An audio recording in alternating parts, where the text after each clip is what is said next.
అధ్యక్ష CBI charge sheet లో మాధవ్ గారికి కామన్ సెన్స్ తక్కువ అనుకుంటా.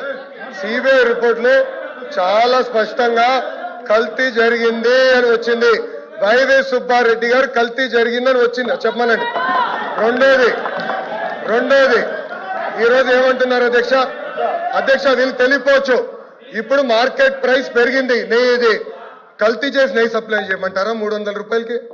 వాళ్ళు చేసినట్టు నెయ్యిని కల్తీ చేసి సప్లై చేయమంటారా? ఈ రోజు కామన్ సెన్స్ గూగుల్లో చెక్ చేయొచ్చు ఎంతుందో మార్కెట్ ప్రైస్ మీకు తెలుసు.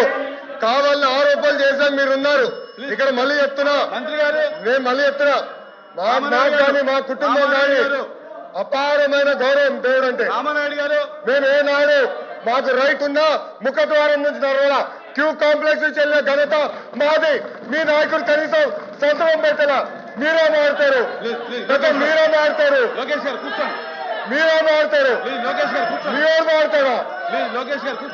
చెప్పేదాన్ని సిగ్గుండాలి. కల్తీ జరగలేదంటారా?